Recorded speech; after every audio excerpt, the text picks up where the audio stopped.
Hello and welcome to the business level. Today we will go further with our topic of intercultural communication. And for me it's how to prepare for a trip.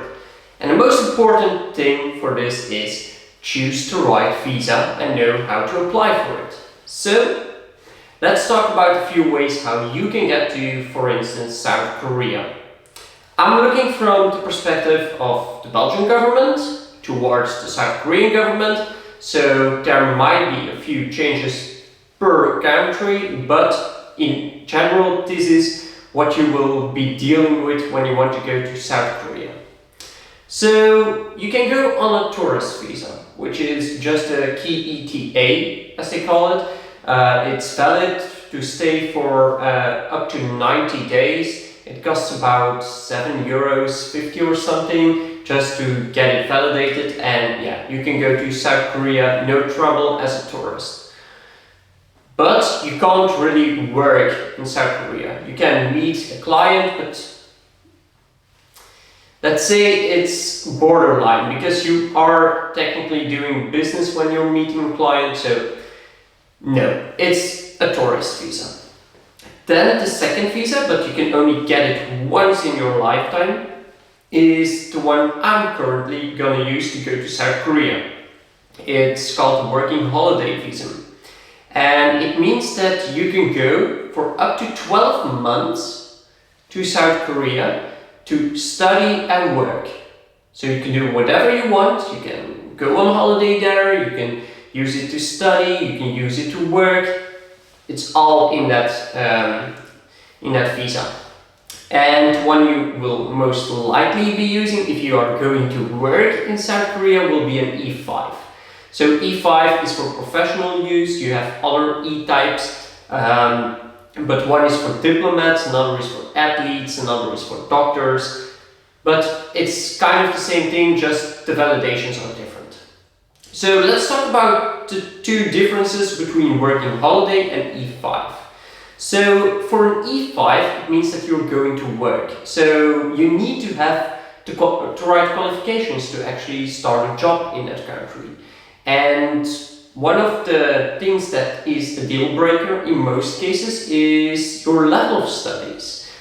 So if you study, for instance, here in Belgium, and you have studied at a KDG, which is a relatively good university college in Belgium, you won't be able to directly go to South Korea. No, you have to work in top 500 company, Fortune 500 company for at least 1 year before you can switch to South Korea because the requirements there are very high.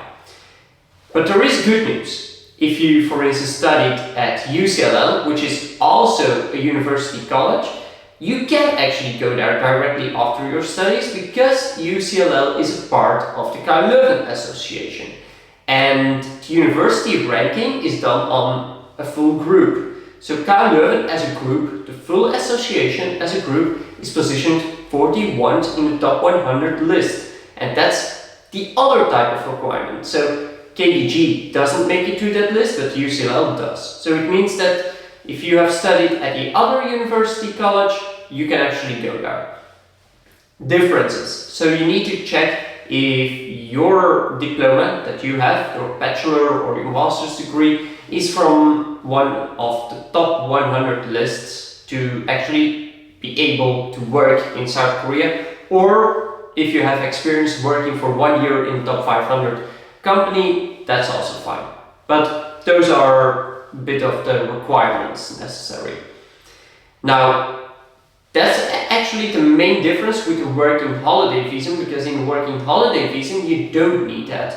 You need to show that you are a student of a university or a college, or your highest reached diploma. So there you can already have your bachelor and still go to work for 1 year. With that you can build experience there, and you can also get that contract and switch to an E5 in the future. So that's also a possibility. Now, those two differences are given, but what are the things that you always require for a visa? A passport photo, a valid passport, of course, and it needs to be valid for at least 2 years, also normal. Then you have other smaller requirements, but in general, those requirements are necessary. You also need a medical certificate. You need a certificate of good behavior from your government, that you haven't gone into jail or anything like that you're a clean sheet. For the rest, you need your vaccinations done, which are quite a few for South Korea actually. Then you also need proof of your medical bill. So it means that you need to have a level of health insurance kind of, up to 40 million Korean won as a minimum. So that's also a requirement that you need to showcase, and that you have enough funds to fund your stay there and have your tickets home and return, so to depart, to return. All basics, but it is necessary and many people don't know this. That's why I wanted to give this little vlog about what are the requirements for a visa to go to work in Asia. Because the requirements between South Korea, China, Japan, etc., they are quite similar. And also from the country you're starting with, it depends if you already have a business contract with South Korea or with China or with Japan or not. If you have, then it's also easier. So I hope you enjoyed this little type of podcast, and see you next week in what do you need to pack to go to South Korea, what do you need to survive there. And there are some exciting stuff in that. So see you next week, and then we will talk further about my upcoming trip to South Korea and how I prepare to go there. Thank you for listening. Bye.